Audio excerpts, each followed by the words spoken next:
Hey there, here for another capsule wardrobe project. I'm really liking these. Everyone has different tastes and lives in different climates and has different needs. So far it's been really fun and interesting to work all of those threads together into one cohesive wardrobe plan. So let's get started.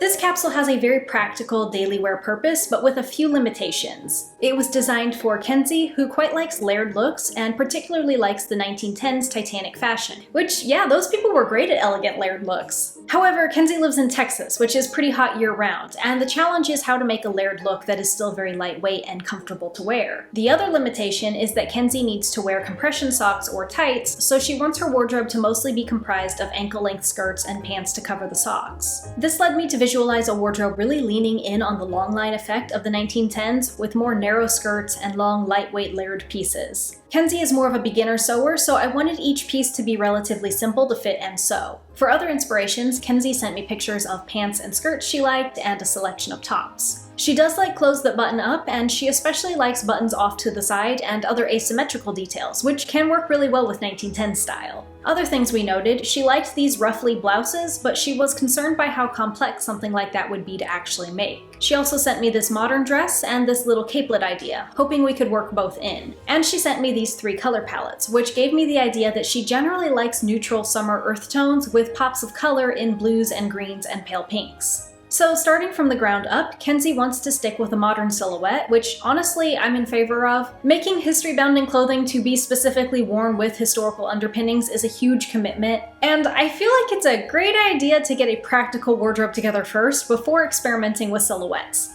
Now, did I do that? No, but I will be working towards that goal in the future. So for the initial design sketches, I didn't feel like I had a solid grasp on what the 12 pieces should be. There were a lot of inspiration photos, plus other ideas that I came up with drawn from the 1910s inspiration. I wasn't sure what pieces were most important to Kenzie and what we wanted to be sure to include. I was also struggling to combine some of the 1910s inspired pieces with the modern pieces. So I drew a lot more sketches than would actually end up making the cut, so that Kenzie could see them all together and let me know her thoughts before I started digitizing. But the general idea was that we divide the capsule into 4 bottoms, 4 tops, and 4 layering pieces. 2 of the bottoms would be skirts, 2 would be pants. With the tops, I tried to disperse sleeve lengths, keeping in mind how the necklines would look beneath the layering pieces, which I planned on making more V-shaped. And for the layering pieces, I thought maybe one dress, a combination of the modern dress and this 1910s dress. I thought maybe we'd do 2 layering vests, long, lightweight, sleeveless pieces that would serve a much more aesthetic function than one of practicality, which is perfectly alright and something that historical clothing taught me to appreciate. Simple wardrobe additions for building variety into your pre-existing outfits. And the final piece would be some sort of cover-up, and I was debating between the little hooded capelet and a lightweight Edwardian-style jacket. The blue starred pieces are the ones we decided to start with, and I got to digitizing.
Here are some of the initial designs I sent Kenzie, and there wasn't really that much she wanted to adjust. She liked the general colors I went with, and she hopes that since some of the colors and pieces are so basic, she might be able to find similar alternatives to buy, instead of having to sew all 12 pieces from scratch. She didn't care for the color of the dress, and I realized that since it doesn't need to match the pants or the skirts, it really only needs to work with blue and green. So I sent her a whole bunch of color options, and she went with a pale blush pink. And then for the cover-up, even though she liked the capelet on its own, she realized that it didn't go well with the general aesthetic of the other pieces, which is good. That's part of the point of this exercise, so that people don't, like me, waste time sewing really cool one-off pieces that are hard to integrate and actually wear. So we decided to nix the capelet and instead go with a lightweight jacket, based off of the 1910s images again, with a contrast collar and cuffs and maybe some simple embroidery if Kenzie feels so inclined. One thing I do want to clarify, I drew all of these pieces very close-fitting, and a lot of them I drew tucked in and the waist accentuated with a belt or matching gathered sash. I don't actually mean for these pieces to be all that fitted. I see them a bit looser, but for the sake of digitizing the layers to work with each other, the silhouettes needed to match up. But this is an important distinction for comfort. Nice, comfy, loose-fitting tunics and blouses could be worn untucked when home alone, but they could be tucked in or cinched in with the belt if going about in public and wanting to look more put together. Looser-fitting tops will also be easier to sew than tight-fitting ones, and if they're made to be tucked in or belted, no one will know the difference. I'd like to go through the final 12 pieces we settled on and my fabric recommendations for each. This is not counting the modern underwear, the socks, or the shoes, or the belt and sash that I used with some of the outfits. First, let's go through the bottoms. For the buttoned-up sailor pants, you could use a nice neutral linen, but I sort of feel like they'd be better as a cotton, a bottom weight or a twill, or something that will hold shape, since these pants are slightly more fitted and sleek looking.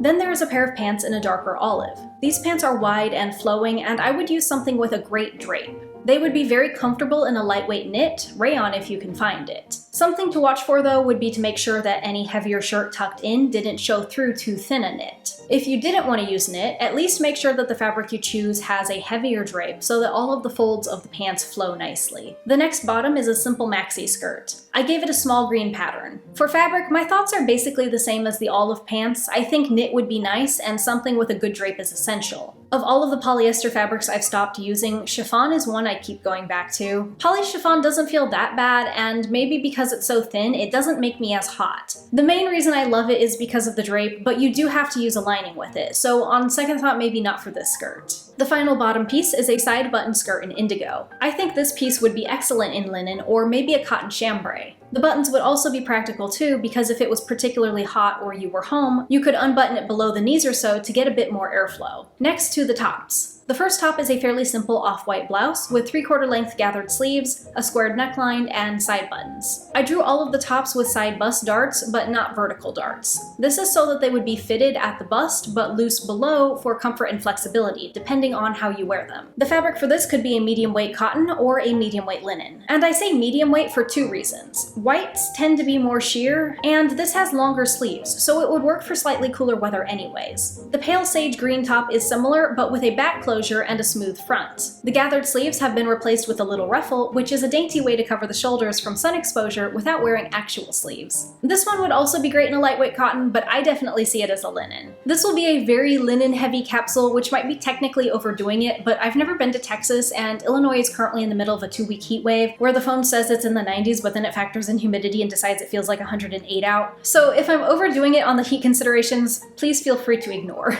The next top will be a bit of a longer tunic, made from the same fabric as the maxi skirt, so they have matching prints. It has a bit of contrast at the neckline, which maybe is unnecessary. I just thought it helped to break up the print, especially when the printed top and skirt are paired together. The sleeves are more fitted, however, so if you end up not using a knit for this top, I'd recommend making them a bit looser than pictured, and maybe even short and gathered if you'd prefer. And the final top is a blouse. Kenzie did like blouses, but she was intimidated by all the ruffles, so I went more with the vibes of the shirtwaist beneath so many 1910s get-ups. It has a high collar and sleeves fitted but made from lace, which should help with the airflow. The rest of the blouse is gathered into the neckline. For the body of the blouse, I did love the idea of it being lace too, but then you wouldn't really be able to wear it by itself unless you always wore a tank top underneath, so maybe instead the top is a lightweight cotton or linen, such as cotton lawn. Something just heavy enough not to be sheer. And then for the final pieces, let's start with the pink dress. It crosses in the front and has a wrap skirt with 2 buttons at the base, which would function like a kilt pin to keep the front from flying up in the breeze. Of course, you could leave them unbuttoned if you wanted more breeze. The V neckline will be good whenever the dress is worn over another top with a squared neck. This one I definitely see as a linen and not super lightweight. Something with a bit more body, so the overlap and peaks and pockets hold their shape. If you needed to use cotton, I'd recommend something a bit heavier weight for the same reasons. Next, we have the two vests. One is green with an open front and rows of decorative buttons. Referencing the sheer layers of Titanic dresses, I've digitized it to be sheer, and something super lightweight but with a nice drape would be ideal. Actually, silk chiffon would be perfect, but that's not within everyone's budget. So poly chiffon would work, and maybe some lightweight cottons. The other vest is in a cool blue, made of a similar fabric. This piece would have a deep V-neck gathering into a waistband which would latch with a frog closure. The hemline angles down and the peaks are tipped with tassels to help weigh them down. You could skip the tassels, but then the peaks might not show as well, especially on a windy day. And for the final piece, we have a lightweight jacket. This one could be a heavier linen or maybe even a lightweight wool if you're confident enough to invest in wool. A quality lightweight wool is often extremely soft, and I can see it working well for the brief winters in Texas. I do like that because the jacket has the same waist as most of the other pieces, you could wear the belt or sash over top it as well. It should also be noted that a lot of these pieces could be extrapolated from the same base patterns. The four tops could all come from the same pattern. With these blouses, you would just need to shorten or widen the sleeves and relocate the closures. For the lace blouse, you'd need to bring in the neckline and add width to the front for the gathers, plus find a collar pattern you like. Skirt patterns are pretty easy, but for the pants, you could start with a more fitted pattern and then just widen it out for the olive pair. And the two vests could easily be the same pattern, just changing the hemline and then gathering one of them into a waistband. So the only real challenging pieces would be the dress and the jacket, which, fair enough, a little bit of challenge is good. So here are the final combinations. On a hot summer day, Kenzie might choose her sage tank top. She can pair it with any of her pants or skirts, depending on the weather and her plans for the day. I quite love the olive pant pairing. It just looks really casual but classy to me. On a cooler day, when she wants a little bit more coverage, Kenzie could pick her side button shirt. It also works with all of the bottoms, but on an aesthetic level, I love it most with the indigo skirt. I love the matching offset buttons, and it just looks really comfortable and casual. And then we have the pattern tunic. I think I like it best with the sailor pants since they are the lightest bottoms and this is the darkest top. I think the colors just contrast really well with each other. And finally, we have the lace blouse. Not to pat myself on the back too enthusiastically, but it's a really great piece. It's white, so the color won't distract from anything it's paired with, and the mix of textures would make it really stand out. I love it with all of the bottoms, but paired with that pattern skirt, especially with the green sash, it really shows the Edwardian Titanic history-bounding vibes we were after. Now for the green vest, you can layer over a lot of pairings to different effects. I like that you could cinch it in or leave it hanging free. Again, these vests don't serve a practical purpose, except they kind of do if you consider it practical to widen the range of outfits you can make out of your existing wardrobe. The blue vest is slightly less versatile than the green, but I think that mostly comes down to color. I really restricted the color palette since when layered with these vests, things had to combine 3 ways. The blue is alright with green, but I think it would be better in real life with different contrasting textures playing off of each other. The pink dress is pretty versatile for a dress. Because it's sleeveless, it works a lot like a jumper dress and can be worn alone or worn just as well with a blouse or shirt beneath, or one of the vests over top, or with the belt or sash. And then there's the jacket, which covers most of the tops it gets paired with. But that's alright since it's meant to be more of a practical, cool weather piece anyways. And here it is, the complete wardrobe. If you're on my Patreon, this capsule has been uploaded in the original AI format, and I've also started uploading printable versions for those who don't have access to Adobe Illustrator. So thanks for watching. I hope this gives Kenzie some useful practical advice and direction when she gets started making her wardrobe. I expect that her plans will evolve as she starts searching for pieces and fabric and sewing them, but I hope she now has a starting place. And for the rest of the audience watching today, if you are interested in Edwardian or Titanic era fashion, I hope this gave you some ideas for how the general style could be incorporated into a history-bounding wardrobe, even without all of the layers of underpinnings. I hope you enjoyed this video, and if you're interested in supporting my work, you can easily help by leaving likes and comments on the video. If you'd like to see more, you can subscribe to me here on YouTube and follow my Instagram. I also have another YouTube channel just for world building and another Instagram for that. See ya! And a special thanks to Amber Aldrich, Demeester Mehta, Erin Wishart, Charlotte R., Shia Thompson, Haley Martin, Jesse Bryant, Shannon, Leisha Slaughter, Mackenzie D., and Stella Sapient. Thank you so much for your support of this channel.